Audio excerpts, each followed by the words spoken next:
Hello friends, ඔයාලා වෙන්නේ volume 8 එකත් එක්ක 25 word series එකේ. ඔයාලා දන්නවා මේ word series එකෙන් කතා කරන්න ඔයාලට එදිනෙදා ජීවිතයේදී කතා කරන්න අවශ්‍යම කරන වචන සහ වාක්‍ය. මේ වාක්‍ය ඉංග්‍රීසියෙන් තියෙනවා මේක සිංහලෙන් පැහැදිලි කරනවා. ඉතින් ඔයාලට පුළුවන් මාත් එක්ක එකතු වෙලා ප්‍රැක්ටිස් කරන්න මේ වාක්‍ය විසිපා ඔයාගේ ජීවිතයට ගොඩක් වැදගත් වෙයි.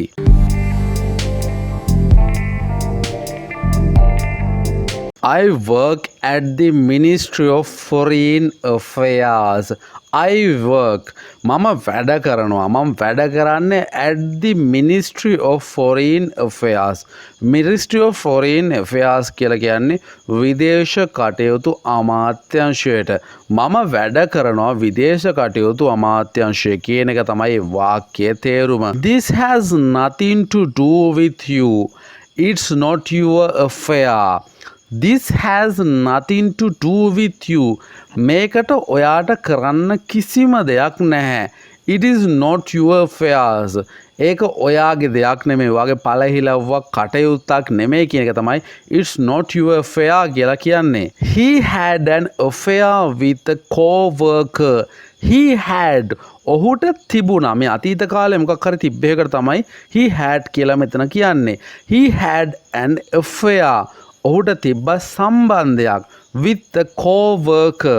with කියලා කියන්නේ සමග කියන එක, co-worker කියලා කියන්නේ අපිත් එක්ක අපේ වයසම නැත්තම් අපේ ජොබ් එකම කරන අපේ ලෙවල් එකෙන් වැඩ කරන අයට තමයි co-worker කියලා කියන්නේ. ඔහුට තිබ්බ co-worker කෙනෙක් එක්ක සම්බන්ධයක්. I don't want to be involved in this affair.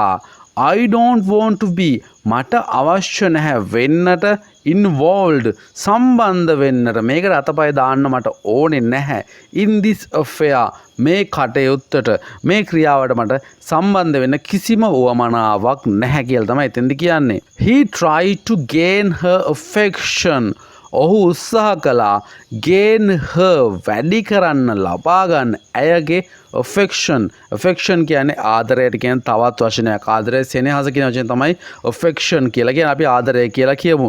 ඇයගේ සෙනෙහස කරුණාව ආදරය ලබා ගන්න ඔහු ගොඩක් try කළා. ඒක වැඩි කරගන්න ගොඩක් try කළා. He has a deep affection for her. He has ඔහුට තියෙනවා deep affection ගැඹුරු ආදරයක් ඇය කෙරෙහි for her. I have a great affection for Paris. හිතනවා පැරිසියට ගොඩාක් කැමති, ගොඩක් ආදරේ, පැරිසිය ගොඩක් ගිහිල්ලා තිනවා. ඉතින් කියන්න පුළුවන් I have a great affection. මට තියෙනවා විශාල අතිවිශාල ආදරයක් මේ පැරිසිය කෙරෙහි. පැරිසියත් එක්ක ලොකු ළඟ ලෙන්ගතුකමක් තියෙනවා. I can't afford to buy an expensive car. afford කියලා කියන්නේ ඔයා මොකක් හරි දෙයකට වියදම් කරන එක. ඔයාට මොකක් හරි දෙයක් මිලදී ගන්න ඔයාට වියදම් කරන්න පුළුවන් ප්‍රමාණයට තමයි afford කියලා කියන්නේ. afford කරනවා කියලා කියන්නේ. I can't afford මට බෑ වියදම් කරන්න to buy an expensive car. මිලදී ගන්න expensive car එකක් කියන්නේ මිල ගණන් අධික car එකක් මිලදී ගන්න මට මේ වෙලාවේ වත්කමක් නැහැ. Can we afford a new car? Can we අපිට පුළුවන්ද වියදම් කරන්න afford a new car අලුත් කාර් එකකට. Can we afford a new car අපිට පුළුවන්ද අලුත් කාර් එකකට වියදම් කරන්න.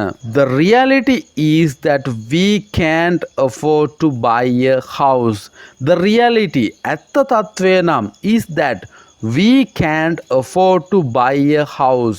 අපිට බෑ ගෙයක් මිලට ගන්න වියදම් කරන්නට. ඒක තමයි ඇත්ත තත්වය. None of them could afford 50 rupees for a ticket. None of them කිසිම කෙනෙක්ට බැරි වෙනවා afford කරන්න මිල දරන්න නැත්තම් ගෙවලා ගන්න රුපියල් 50ක් for a ticket. රුපියල් 50 දීලා ටිකට් එකක් ගන්න කිසිම කෙනෙක්ට බැරි වුණා. I was unable to afford the trip. මම අපහසුත් වුණා. I was unable කියලා කියන්නේ මට කරන්නට හැකියාවක් තිබුණේ නැහැ.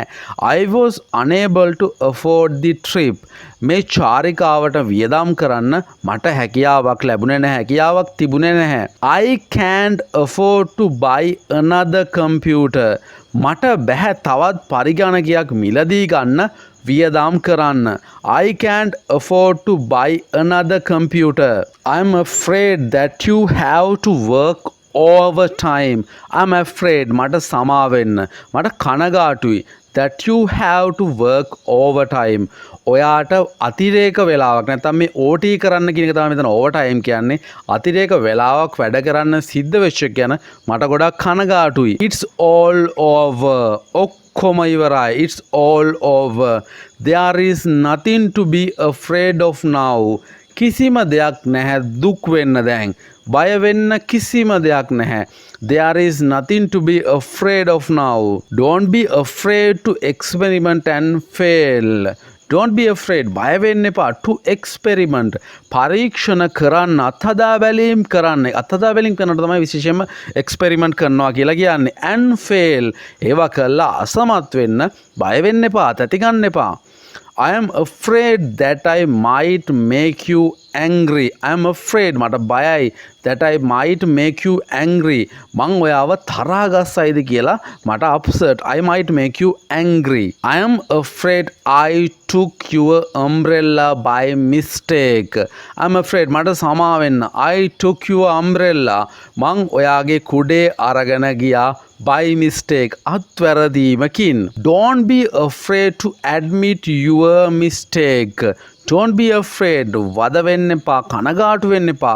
To admit to your mistakes. ඔයාගේ වැරදි පිළිගන්න. ඔයාගේ අඩුපාඩු පිළිගන්න එකට කනගාටු වෙන්න එපා. දුක් වෙන්න එපා. I know you are afraid of heights. මම දන්නවා ඔයා උස්තැන්වලට ස්ථානවලට බයයි කියලා. I know you are afraid of heights. I am afraid I have to go now. මට සමා වෙන්න. මට කනගාටුයි. මට දැන් යන්නට සිද්ධ වෙනවා. I have to go now. I want to ask her out but I'm afraid of being rejected.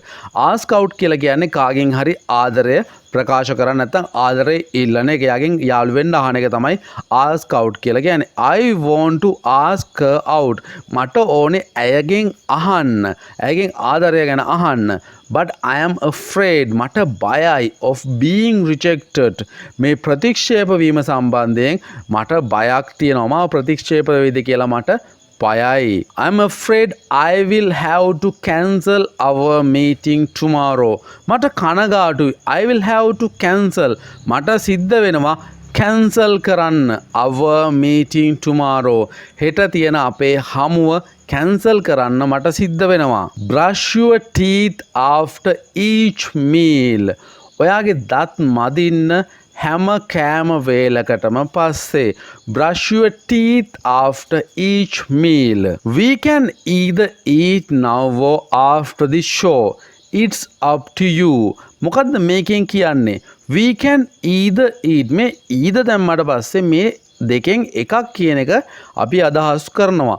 We can either eat. අපිට පුළුවන් දැන් කන්න eat now or after the show. මේ දෙක එකක් කරන්න පුළුවන්. It's up to you. ඒක ඔයා මත තමයි තීරණය. නොවා තමයි තීරණය කරන්නේ අපි දැන් කනවද show එකෙන් පස්සේ කනවද කියලා.